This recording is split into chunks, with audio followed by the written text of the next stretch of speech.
Namaste. Good afternoon. Today I'd like to continue where I left off yesterday. We were talking about questions. And we're all full of questions until we run out. So let's talk about some questions.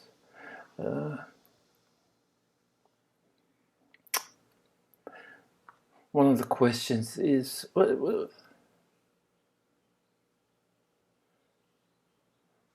talk about awakening, our enlightenment.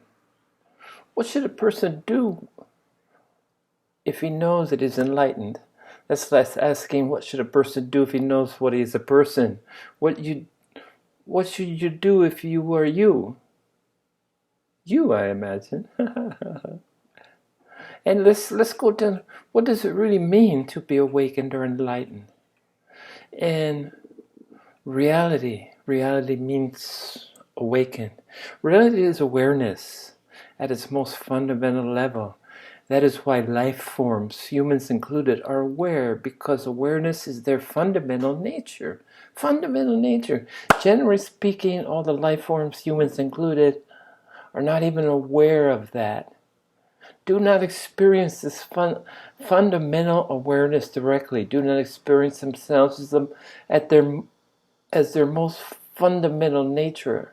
Generally speaking, humans only experience the surface of what they are, the physical body with all its physical processes, and the mental processes of the brain's thoughts, ideas, memories, beliefs, fantasies, insights, realization, understanding, knowledge. All this is combined in what a human means when they say I. There are some life forms, human included, that do experience themselves at the most fundamental level.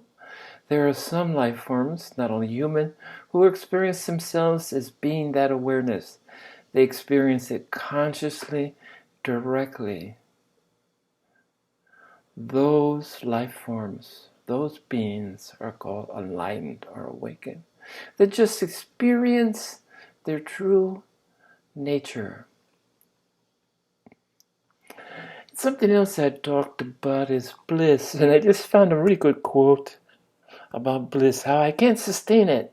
I get glimpses. But I like this because I'm into comes and goes. Thoughts are things that come and go. Well, bliss, in this sense, shares that with thoughts. And those far more fundamental, far more embracing, far more enthralling than thoughts. But for the same ways, bliss comes and goes, but peace is always there. Yes, I'll settle for peace any day of the week. And non-duality is a big question because I've been more and more firmly entrenched in embracing non-duality as a concept that's most relevant, most inclusive, most accurate, most heartfelt description of where my process led to me. So non-dualism, they teach seekers to see through the illusion. What is illusion? What do they refer to when they say illusion? This is talking about non-dualists. So we're teaching you a little bit about non-duality. When you see something, an apple for example, you experience two different things. And that's duality. The actual apple as it is, and your thoughts, ideas, beliefs, preferences, judgments, memories about an apple. So that makes the second half makes the duality. Essentially what you see is two different things. One is that what's there, and the other this, what's in your mind, what you think, what you imagine.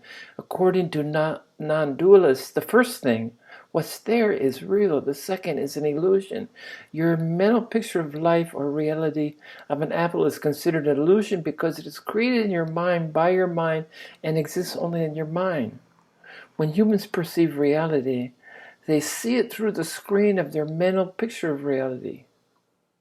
The screen is what non-dualists want us to see beyond, so that one can really see directly as it is without mental interference. And now we're coming to something that's close to my heart, because many people say those who know don't say. Those who say don't know. But I found myself openly sharing and happily sharing about my awakening experience. So the question is it true that an enlightened person or awakened person would never say they are awakened or enlightened? And here's this is echoing, this is someone else's words, but my thought is, a mind that is truly in harmony with reality can say whatever it wants. Words and beliefs do not bind this mind. When the mind is free from the limitations of individuality, it will react in a way that is beneficial to the audience that it is interacting with. Yes, you. It has a natural affinity towards all of humanity as a collective. What does beneficial mean? It means towards the truth, God's source. Every single one of us is journeying towards the truth. Some of us use the Gita, some of us use the Bible, some of us use Vedas, some of us use Netflix, some of us use meditation, some use science, some use violence. Whatever the path may be, the reason we wake up in the morning is for the love of this journey. Some journeys are longer, some shorter. For a mind that is in harmony, its natural reaction to assist other minds to take the shortest path possible, taking into regard where they are in the journey. Only an authentically empathetic mind can achieve this. I should add, a mind who thinks it's enlightened is deceiving itself. It cannot go. Instead, we're all walking each other home. I love that. Humans are not separate from the whole, just as a drop is not separate from the ocean. So that drop has no free will or choice of its own, but moves with the undulation and waves of the ocean.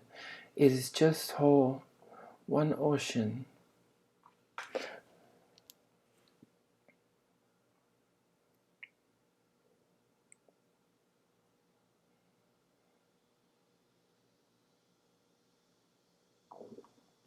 The clear knowing that one can do or be different than they are in the moment is like instant forgiveness.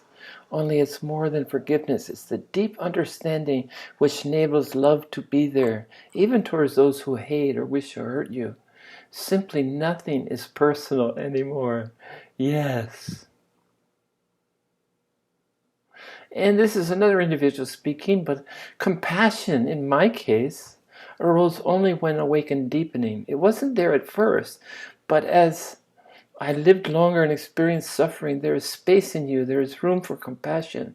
Before that, I was too busy with own struggling and psychological story, telling of the ego to have room for compassion. Therefore, I would say that when real compassion starts to arise and spontaneously, you're getting very close to deliverance. Awakening is the start. Deliverance, when the awakening is totally and integrated. When you get your driver's license, that's awakening.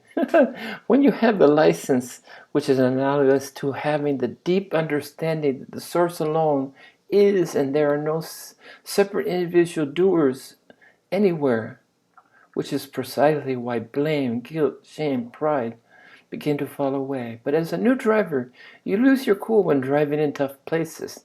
The pressure gets to you, you forget your realizations, and you may fall into blame, guilt, shame. However, after gaining more and more experience, one day you realize, wow, I'm driving in this crazy traffic, and I'm not coming off center at all. Intriguing. That's liberation and deliverance. Now you really cease involvement in the flow of life and take nothing personally. Your peace is stable, no ups and downs. And this is equanimity, which Ramananda Maharishi equated with bliss. But I don't use that word often because the ego latches onto it and starts expecting to reach a certain state and to own and hold that state. We talked about that early. So, Eventually, the rising of compassion is spontaneous. It just happens. No one does it. It's not a value, really. It's not like compassion is the right way to be, therefore I'll be compassionate. Because when the belief is doership falls away, self-judgment falls away. Again, not immediately, but the process of deliverance. That means that if you blame anyone, at least you don't add that by blaming yourself for blaming. You witness it without involvement, and your very lack of involvement is what eventually causes the blame to arise no longer. Blame is involvement of the ego. It comes from a belief that things could and should be different than they are. But in awakening, what happens is acceptance of what is exactly as it is begins to flower in you. At some point, you also accept your imperfection and the fact that blame arose. You do not feel responsible because all is the source through you. If you understand this, you are close to surrender. You watch the blame arise, you let it be, rather than arguing with the fact it arose. You're trusting grace that is facilitating your awakening instead of trying to run the show yourself. Doership, trying to control life and others and your own awakening, etc., has to fall away. Kindness tends to be natural when you have more space in you and no longer experience suffering. This isn't because of personal values. It's just a natural way. When you are free from suffering, you have space to care since you're no longer so self-absorbed. Like Lao Tzu said, see the world as yourself. Love the world as yourself. Have faith in the way things are. Then you can care for all things. In the past, it was difficult to be stern, direct, or firm. And it's talking about anger and how sometimes it happens. In the past, it's difficult to be firm, stern. In the beginning, I mean in the past, with another feeling it to be personal. But when it's not personal, you experience no shame or blame. It's very easy when necessary to be upset. It matters not what the other thinks. That no longer holds you back. Nothing is taken personally. That's precisely why blame, guilt, shame, and pride do not arise. They are all personal emotions, taking things personally.